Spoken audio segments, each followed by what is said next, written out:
Hello chỉ còn tia bóng bố thôi ngày nâng ngày chăn bồn cái đấy một cái tên họ tặng đấy là nó đó lần đó còn ở đây hạt tran đi đi làm lời làm phu điên sai bọn đấy trôi băng này trôi đấy đi trong mặt cái bị chứ bây giờ làm cái đó đây cả lợi sụp kia xả nó bóng bố thôi sụp cái đấy khai được chết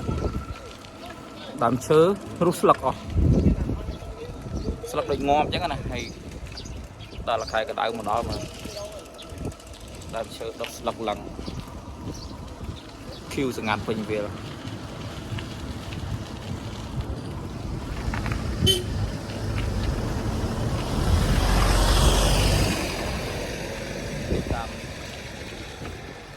តាមមាត់ស្ទឹង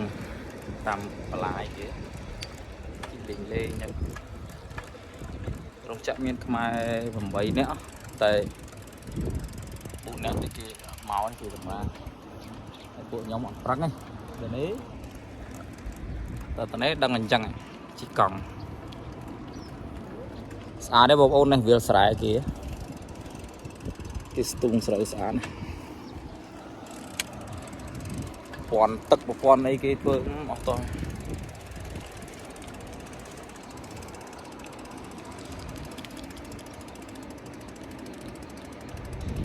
ផ្លូវដងចោះបងប្អូនហើយពោះដែរ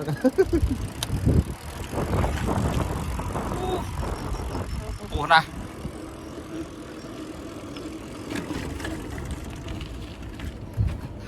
ឡើងអត់រួចពេលចុះចូលលឿន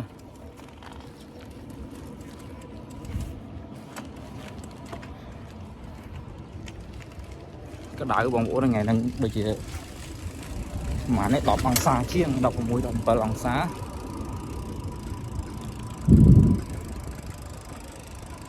ឆ្លៀតពេលអញ្ចឹងជិះកង់ថតសកម្មភាពតាមវាលស្រែបងប្អូនមើលស្រុកកូរ៉េគេអញ្ចឹងណាមានយីតសើគេបង្អាប់ស្រុកយើងគាត់ណាស្រុកគេកសកម្មគេលយមកទៅខែកដៅគេធ្វើទៅ5 6ខែមើល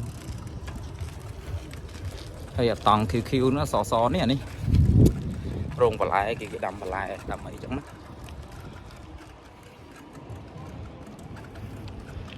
ផ្លូវបេតុងបងប្អូនពងអាជីហ្នឹងផ្លូវបេតុងតាហើយ